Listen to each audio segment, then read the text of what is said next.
All right, first things first, I got a request from Anna to bring back the white hat. Here it is. Okay, so we got that out of the way. I'm going to talk about the Flair Pro 2 today. It's a manual espresso maker, and it's right here inside this case. This is one of the reasons I bought this, is because it is extremely mobile. It does fold down into this carrying case, and you can bring it traveling with you. You could bring it camping, family get-togethers, you know, whatever it may be. You can bring it anywhere and make espresso, which is just mind-blowing. So let's unpack it. I left out a bunch of like the packing foam and stuff like that, but anyway, let me just get some of these parts out. It's a pressure gauge. Here we've got the basket on the bottom and the cylinder on top, and in the middle we've got this shower screen, which, by the way, when I was first starting to use this, I was a bit confused whether or not this was the top or the fine holes was the top. It's actually, this part is the top and the fine holes is where it comes out the bottom. We've got a silicone thing. We'll show you about that in a second. All right. So it basically just goes together, kind of like this.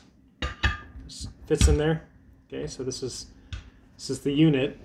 I believe there's a screw for this, but I might have lost that, which is, you know, it's not a big deal. I'm going to put this rubber or the silicone stopper on the cylinder. Now this decompresses depending on how much water you want to use, and so like if you're looking for a 2-to-1 ratio, which is pretty typical, like pretty down the middle for an espresso, so 2 parts water, 1 part coffee. Now the basket is 16 to 18 grams, so you're looking at anything between 32 and 30, was it 32 and 36 grams? Yeah, Jesus. 32 and 36 grams of water that you want coming out of here into the shot glass, which, by the way, this does not come with it. My friend Brent got this for me, and it's awesome. It has measurements on the side and stuff like that. I'm going to put the catch trays in. These split up like that. Very easy to wash. Okay, I'll have to preheat the cylinder. I've got the water probably right about at temperature. So once it's boiling out, I'm gonna fill this up. Now, where the cylinder is at right now, I can expect to get about, I would say maybe about 40 grams of water out. Okay, so if I'm doing 15 grams, that's getting closer to a 3-to-1 ratio like that. So actually I've got 15.5 grams, and I want to do a 3-to-1. I'm going to try a turbo shot today. I'm shooting from the hip. I haven't done this before, but my friend Brent sent me a video from Lance Hedrick talking about the turbo shot, so I want to give it a go. I'm going to put it all the way at the top. I usually don't do this. If I want to do just a regular 2-to-1 shot, I put it about 60% of the way up, you know, or I depress it 40%, around there. All right, I already ground my beans. I ground them a little bit coarse because of the turbo shot. I've got my funnel here, and I've got my wedge distribution tool here. I left my heart in San Francisco. No, I left my tamp in the U.S. because of weight issues. I wish I had it, but I don't. I'm using an Ethiopia high elevation coffee. One thing I like about this thing here, there are no electrical components. You don't ever have to worry about it breaking down. You don't have to descale it. Everything comes apart. Everything cleans very simply.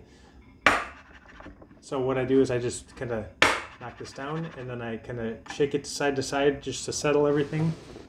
I don't have any of the, like the, you know, wire tools or whatever to okay, there we go.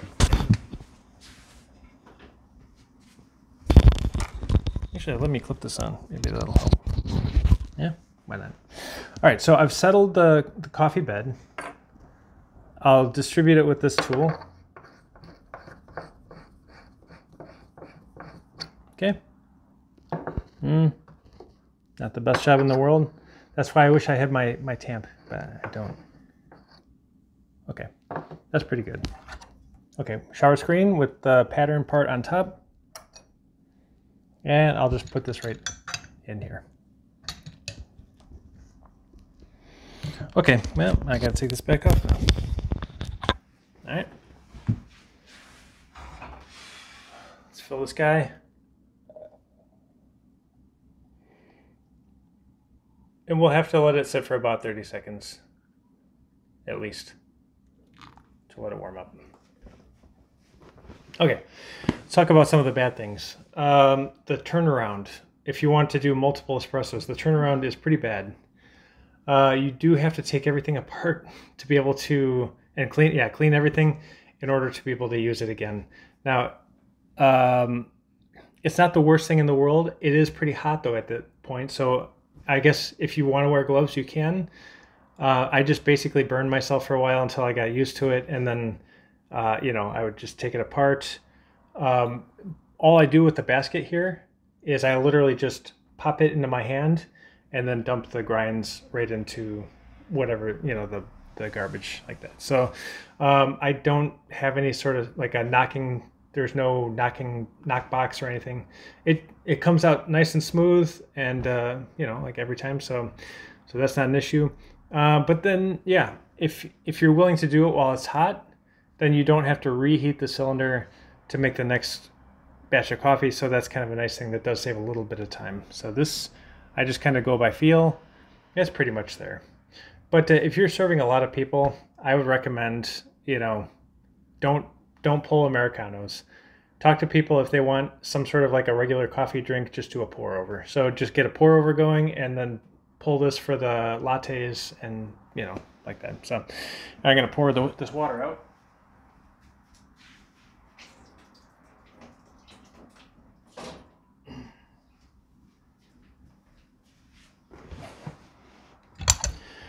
Then you just put this on top. Now I'm going to pull a fast shot, and this is probably going to be a little bit messy just because I'm pulling a turbo shot, not a regular shot. Normally this has a good flow. I've looked at the machining. It's excellent for the basket, I've got a kind of a cheap scale that I fit in here, and it works. Not the most professional device in the world, but it's all right. Actually, I'm going to zero this out. Okay. And I'm looking for about 15 seconds. 15 seconds out. So I did a fairly coarse grind, but I don't know if it's coarse enough. Like I said, I haven't tried this before. I'm shooting from the hip, but you'll at least get to see how this works. So this just pops in. Okay. I want to get this up to about 6 bars. And I'm going to hold this up so that I catch some of the spraying that's going to happen. So here we go. Let me get a read on the time. There we go. There's 6 bars.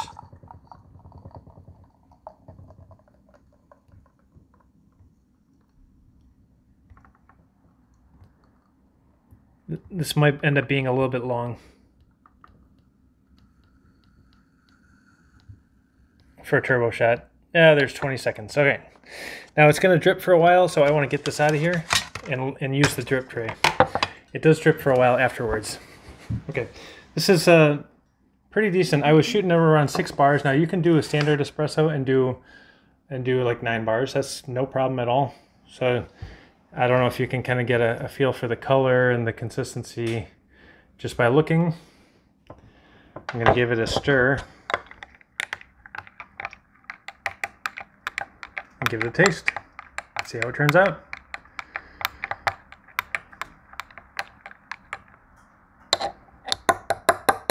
And my wife requested an iced latte. So this is going in here, which I already got the milk and ice because, hey, it's a nice latte. You don't need to foam it or steam it. So, all right, let's give it a taste. Wow. Okay. Interesting.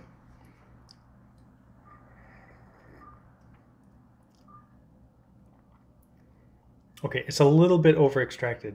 but not bad. I can still taste a little bit of fruit. Yeah, I was shooting for 15 seconds and I got 20. So basically I would just make it coarser next time and then blast it on through. And I think that'll do it. So, but very smooth, very consistent, nice body. So that's one thing that I really like about this is I can manually make adjustments on the fly. And I really kind of like that aspect. It's not going to be for everybody. Some people might prefer a machine where they can do inputs, and they even have graphs where you can, you know, check the curve of the brew, and you can see a lot of details. There's a lot of like high-tech information out there, and I think that's really helpful. For me, I do like the manual aspects. I mean, I drive a stick-shift car still, and I'm one of those lame people. So, so for me, this is great on so many levels. It's like really my style. It's not going to be for everybody. It's not going to be high volume. If you're going to serve a lot of people, yeah, it's just not practical. But if you travel, or if you go camping, you want to use something like this, it's incredible that you can get real espresso for just like around $300. So I would recommend it to, you know, people that are kind of in my camp. So that's about it. And if you have any questions, let me know, and I'll catch you later. All right.